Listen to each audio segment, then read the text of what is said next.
네, 하나님의 말씀을 나눌게요. 마태복음 27장 45절에서 56절입니다. 마태복음 27장 45절에서 56절. 우리 한 목소리 읽을까요?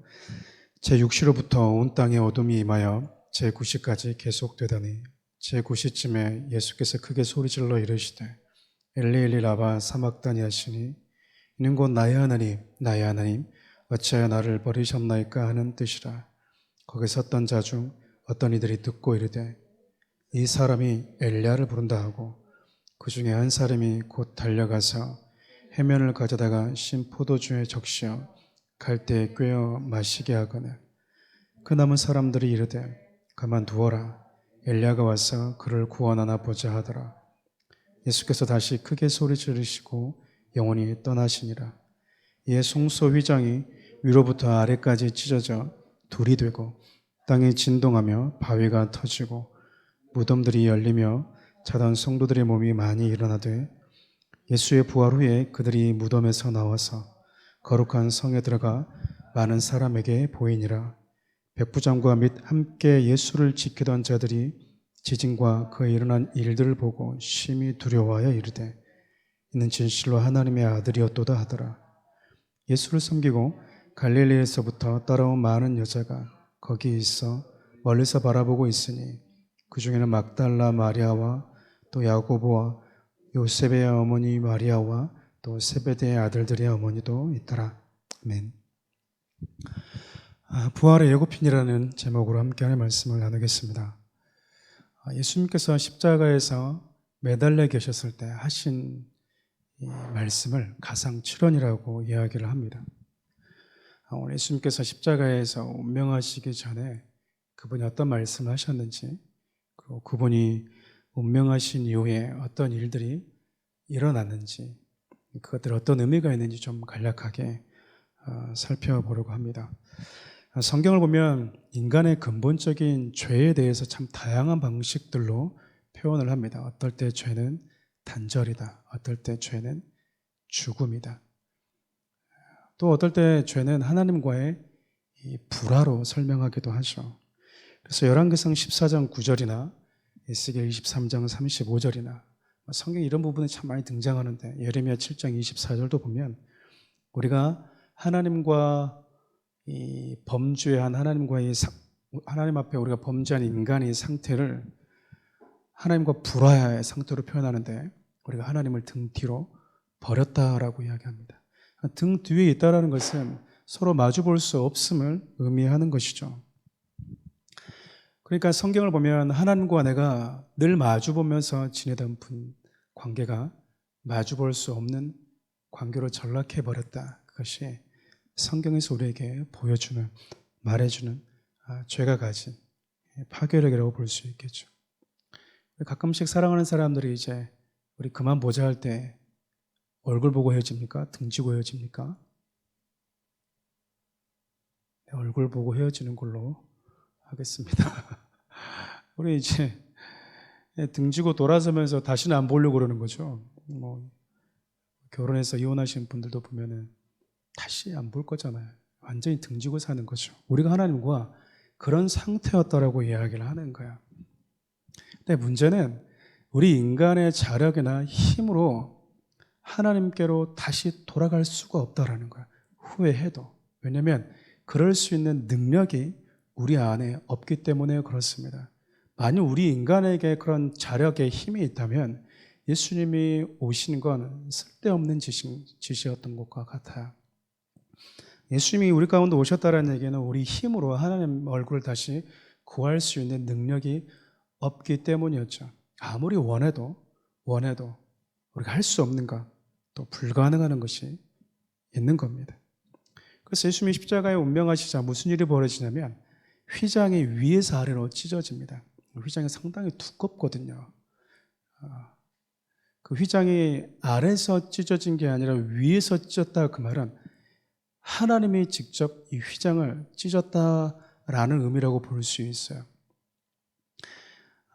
성소에 대한 이 구조를 아시는 분들은 어렵지도 않지만 간략하게 여러분들이 그 구조를 좀 살펴보면 성소와 지성소 사이는 이 휘장이라는 거대한 커튼으로 가려져 있습니다. 거기는 함부로 아무도 들어갈 수 없고 대제사장도 1년에 대속죄일 때 한 차례 들어가는 게 허용될 뿐이에요. 왜냐하면 성소와 지성소 안에는 하나님의 임재 그 자체를 상징하는 법궤가 있었거든요. 하나님이 우리 안에 있다라는 것, 하나님이 우리와 함께 계시다라는 것, 임재에 있다라는 것, 이 사실에 대한 상징적인 표현이 법궤였거든요. 그러니까 법궤가 있음으로 해서 이들은 눈으로 법궤를 보면서 하나님 이곳에 뭐에 있다, 임재에 있다라는 것을 그들이 보고 경험했던 것이죠. 그럼에도 불구하고 누구도 그 하나님의 임재 앞으로 나아갈 수가 없었어요.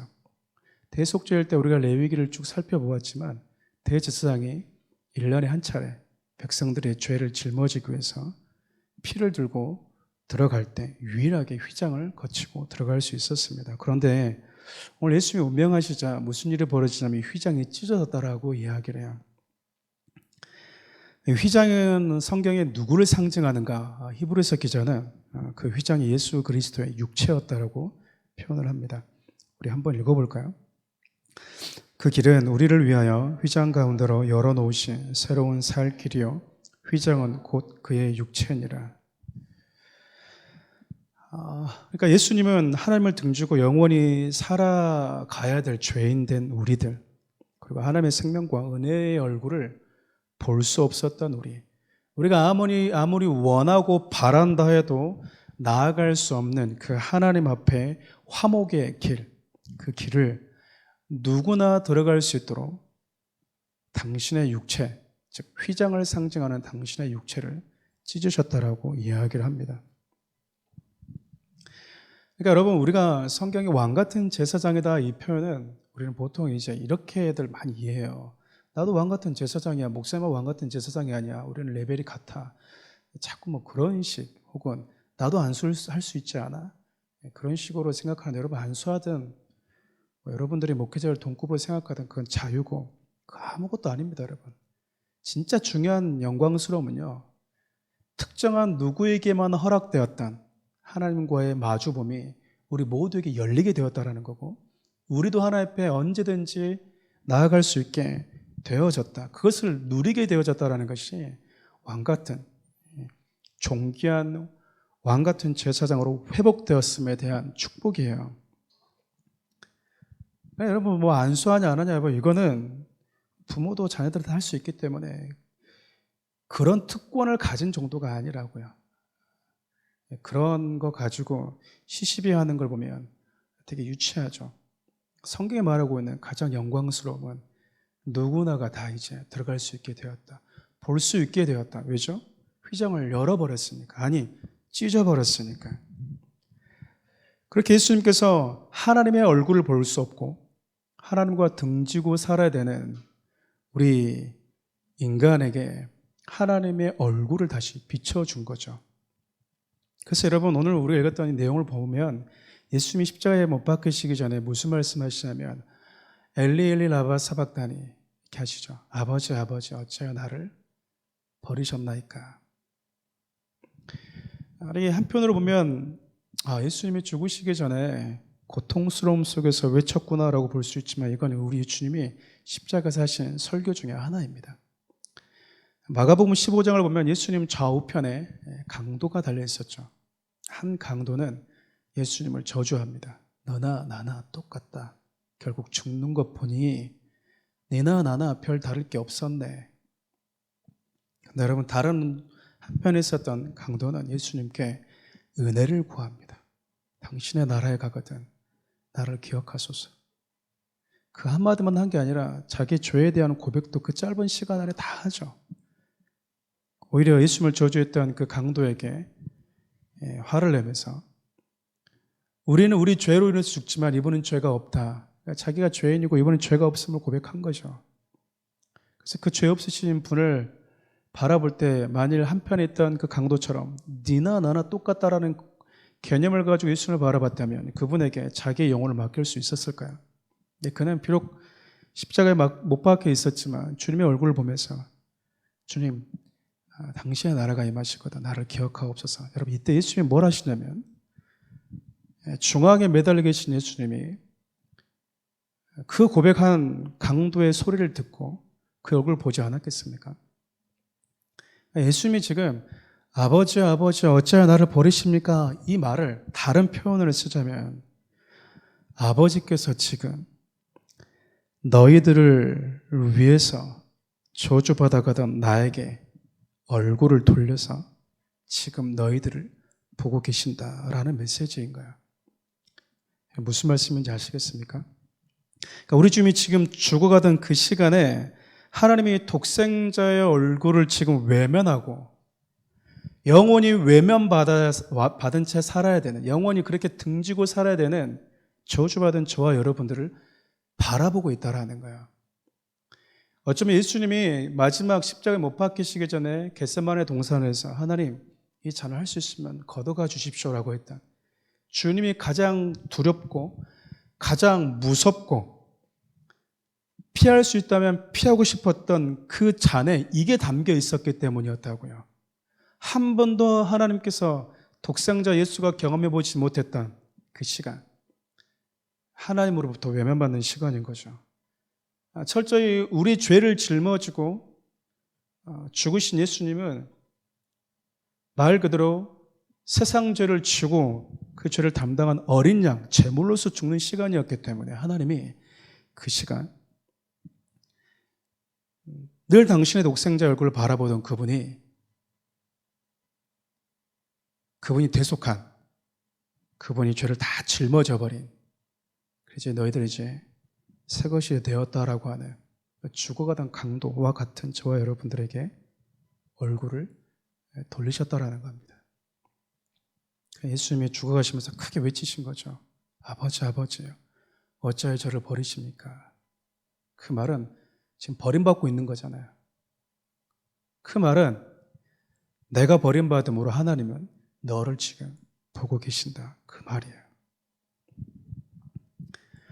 이 사건이 우리 주님이 운명하십니다. 여러분 근데 운명하시자마자 52절에서 53절을 보면 무슨 놀라운 일들이 벌어지냐면 무덤에서 잠자던 많은 사람들이 일어났다라고 이야기를 해요. 잠자는 자들이라는 표현이 헬라어로 톤 하이온이라는 단어인데 이게 무슨 말이냐면 그냥 잠자는 성도들도 포함되지만 하나님께서 따로 구별한 거룩한 자들을 의미합니다. 그러니까 예수 안에 있는 자들인 거죠, 쉽게 얘기하면.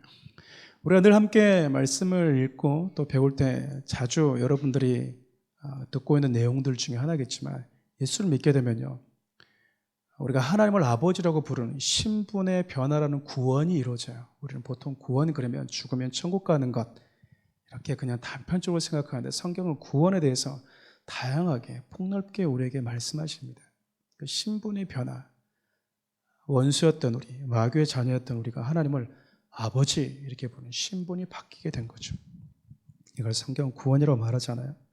또 예수를 믿게 되면 사망의 자리, 음부의 자리에 있던 우리가 하나님의 아들의 사랑의 나라로 자리가 옮겨집니다. 자리 이동의 구원이 벌어지는 거예요. 그리고 여러분 예수님의 영원한 생명을 가진 자들은 우리 주님이 마지막 날 다시 올 때 썩지 않는 영원한 부활의 몸을 입게 돼요. 우리 주님이 오셔서 심판해 주러 오신다. 우리 심판 그러면 다 쓸어버리고 불태워버리고 여러분 심판에 대한 여러 가지 의미 중에 이 심판이 뭘 의미하지라는 걸 보면 가을에 농부가 추수를 어떻게 하는지 보시면 쉽게 이해가 됩니다. 농부는 공의로 정직하게 추수를 하죠. 알곡과 쭉정이를 가려내버리죠. 알곡과 쭉정이를 한 바구니에 집어넣는 것을 보면서 일 참 잘한다, 공의롭다라고 말하지는 않습니다. 마지막 날 우리 주님 오실 때 심판하신다는 여러 의미 중에 하나는 예수의 영원한 생명이 있는 자들과 예수의 영원한 생명이 없는 자들을 나눈다라는 의미겠죠.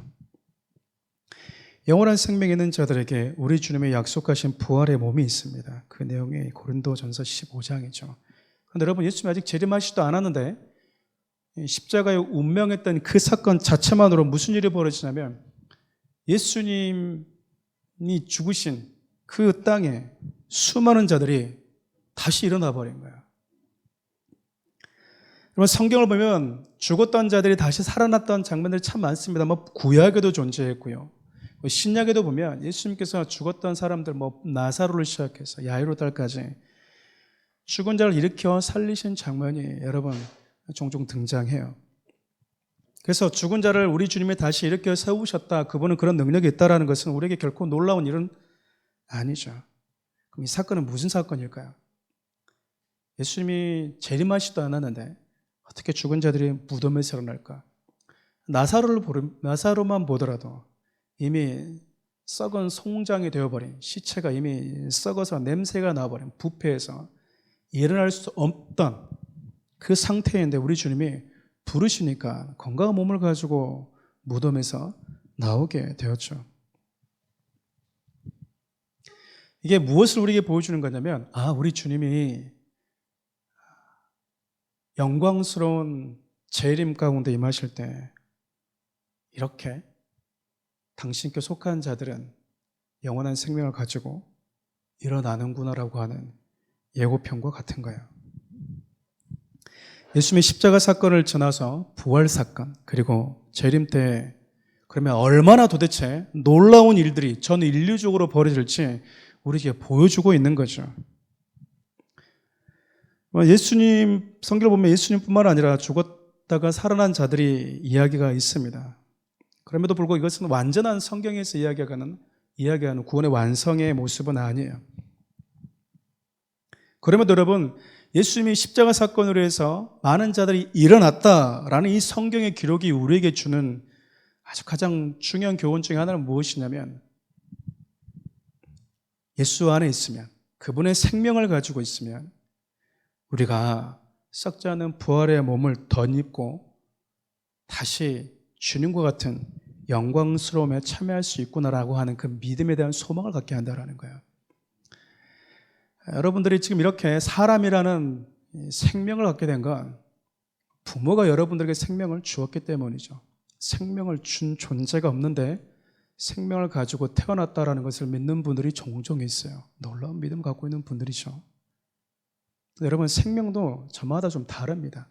어떤 종류의 생명이 심겨지냐에 따라서 존재가 결정되기 때문에 그래요. 나무라는 생명이 심겨지면 아주 멋있는 나무가 맺혀지겠죠. 자라겠죠. 짐승이라는 생명이 심겨지면 짐승이라는 이 몸이 만들어지겠죠. 저와 여러분들은 사람의 생명의 씨가 심겨졌기 때문에 지금 사람의 모양을 갖게 된 것 아니겠습니까? 그렇다면 죽음을 이기고 부활한 예수 그리스도의 생명을 가진 자들은 어떻게 일어나는가? 그게 부활이에요. 여러분 성경 오늘 읽었던 53절 말씀을 보면 무덤에서 일어난 자들이 그냥 일어나서 밥 사 먹고 나 진짜 일어나서 정말 가보고 싶은 데 있었는데 압구정 진짜 압구정 거기 한번 가고 싶었는데 야타족 한번 타면서 나 진짜 좋은 고급 브랜드 명품 시계 한번 타고가 아니죠. 차고 명품백 한번 들고 진짜 멋있게 빠라바라바라 한번 타고 싶었는데 내가 정말 살았을 때 정말 이거 먹고 싶었는데 이거 못 먹고 죽어서 하냐는데 그것부터 일단 먹으러 가자라고 한 게 아니잖아요. 여러분 살아나면 뭐 하고 싶습니까? 뭐 살아있으니까 뭐 그런 고민들은 안 하겠지만 거룩한 성에 들어가대요. 거룩한 성. 거룩한 성에 들어가서 뭐 한 거예요? 자기가 살아났음을 보여줘 버린 거예요. 살아난 그 자체가 그들에게는 기적이었고 그들에게 메시지였거든요. 누가 너희들을 살렸냐? 예수 그리스도가 십자가 운명하면서 우리의 모든 죄의 종지부를 찍을 때 이제 죄와 상관없는 자가 되었다라는 그 도장이 꽝 찍힐 때 우리의 육체가 일어나라고 하는 우리 주님의 메시지로 들었다는 거 아니겠습니까? 예수님만이 진짜 참 하나님이시고 그분만이 죽음에서 우리를 유일하게 구원할 수 있는 유일한 구원자라는 사실을 그들이 전하지 않았겠어요? 물론 성경 이들이 어떤 몸으로 살았는지 어느 일정한 기간 동안 있었는지는 침묵하고 있어요. 사랑하는 우리 성도 여러분, 오늘 고난주간 마지막 시간입니다.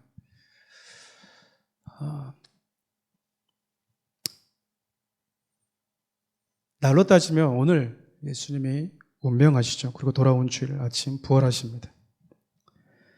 우리는 일부분 무덤에서 일어난 자들을 통해서 부활의 예고편을 보았어요. 여러분 예고편이 있으면 뭐가 있습니까? 네? 네, 그렇죠. 예고편만 보고 여러분들 만족하십니까? 다음 편 궁금하지 않으십니까? 궁금하지 않으세요? 궁금하면 500원. 궁금해야죠. 그래서 우리 다음 주에 한 주간 부활절 특세로 나눕니다. 첫날 참 많이 이렇게 으쌰으쌰 오더니 갈수록 이렇게 또 이렇게 빠지는 것 같아요. 밀물 빠지듯이 빠져나가는데, 여러분들이 다음 주 고난이 우리 주님의 십자가 운명하는 그 시간이 궁극적으로 우리에게 보여주고 싶었던 건 부활이에요. 그래서 우리가 이 절기상으로 보면 고난주간 40일 특세 같은 거 참 많이 하잖아요. 사순절 기간에서. 근데 부활절 딱 한 번 예배 드리고 끝나는 경우가 참 많습니다. 저희가 부활절 특세를 따로 드리는 이유는 이것에 대한 균형을 맞추기 위함이에요. 다시 말하면 고난이 끝이 아니라 그 고난이 우리에게 주고자 하는 궁극적인 부활의 영광스러움이 있기 때문에 그렇습니다. 오늘 본문에 등장하는 무덤에서 일어난 자들과 달리 주님의 고난과 십자가 사건을 믿음으로 사망에서 생명으로 옮겨졌고 죽음에서 일어난 자들, 그런 자들을 저와 여러분, 즉 성도라고 이야기합니다. 그래서 여러분, 이런 자들은 고린도전서 15장 55절 메시지 성경의 표현을 빌리면 예수 안에서 이 죄와 이별하고 부활의 생명을 갖게 된 자들이 죽음을 향해서 던지는 통쾌한 메시지가 있어요. 메시지 성경이 이렇게 표현해요. 오 죽음아, 이제 누가 너를 두려워하겠느냐. 오 죽음아, 이제 누가 너를 두려워하겠느냐. 누구도 죽음 앞에 감히 이렇게 얘기한 적이 없죠. 이렇게 이야기할 수 있는 사람, 죽음보다 강한 부활의 생명을 가진 자들입니다. 평생 하나님과 마주하지 못한 채 그렇게 외면당한 채 죽어야 했던 우리들, 영원히 무덤에서 깨어나지 못한 채 그 무덤과 하나가 되어 있어야 했던 우리들, 이런 우리에게 다가와서 당신의 생명과 은혜의 얼굴을 비춰주시고 영원한 생명의 자리로 초대해 주신 그 예수 그리스도, 그래서 고난의 모든 과정은 예수님께서 우리에게 주신 선물이자 그분만이 받으셔야 될 영광입니다. 55절을 보면요, 마지막인데 예수님을 섬겼던 여자들은 멀리서 보고 있었고요. 이때 제자들은 어디 있었습니까? 다 떠났습니다. 왜요? 무서워서. 십자가가 어떤 의미가 있는지 알지 못했던 거죠. 그냥 단지 무서웠어요. 예수님께 속해 있다는 것 자체가 자기에게 위협이 될까 두려워서 멀리 떠나 있었던 상태였습니다. 그런데 이들이 예수님의 부활 이후에 주님을 만나자 이들은 부활의 증인으로 이제 앞으로 살아가게 될 겁니다. 무덤에서 일어났던 자들이 거룩한 성으로 들어가서 나를 깨우신 분이 죽었던 나에게 그리스도의 생명의 소리가 들리자, 나의 이름을 부르자, 나사로야 나오라고 하는 주님의 그 음성을 들리자 내가 일어날 수 있었던 것처럼 부활의 생명을 가져오신 예수님의 나의 이름을 불러주실 때 여러분으로 동일하게 일어나게 될 것입니다 라고 하는 그 부활의 메시지를 앞으로 제자들이 전하게 될 거예요. 근데 여러분, 제자들은 지금 없습니다. 이제 저와 여러분들이 그 역할을 하는 거예요. 비록 무덤에서 일어난 자들만이 무덤에서 일어나는 게 아니고요, 예수를 믿는 자들은 죽어도 죽지 않은 존재이기 때문에 우리는 이미 지옥이라는 음부에 있는 그 감옥에서, 그 무덤에서 일어난 자들이기 때문에 우리 역시 거룩한 성으로 들어가서, 아니 여러분의 삶의 자리로 들어가서 나를 깨우신 분, 나를 불러주신 분, 그분이 누구이신지를 드러내고 보여주면서 살아갈 수 있는 저 여러분 될 수 있기를 바랍니다. 기도할까요? 살아계신 하나님, 내가 버림받고 내가 저주받음으로 하나님은 너희들에게로 얼굴을 향하셨다라고 하는 그 주님의 모습, 하나님을 볼 수 없고 그분께 들어갈 수 없는 너희들, 내가 내 육체라는 휘장을 찢어줄 테니 이제 당당하게 들어가라고 말씀하신 우리 주님, 네가 감옥에 누워있더라도 내가 너의 이름을 불러주면 너는 일어나게 될 것이니 죽음을 향해 두려워하지 말고 내가 이제 너를 두려워할 수 있겠느냐라고 당당히 말하라고 하신 주님, 그 주님의 은혜로 우리가 세상을 살아가지만 주님 주신 평안 가운데 바울처럼 세상의 그 수많은 어려움과 환경과 역경 속에서도 날 향한 주님의 사랑 든든히 부어잡고 살아갈 수 있다고 고백합니다. 이제 그렇게 우리 주님께 생명을 가진 자들이 부활의 영광스러운 본방송을 보여주는 자들로 살아가는 거룩하고 존귀한 자들 되게 하여 주옵소서. 예수님의 이름으로 기도합니다.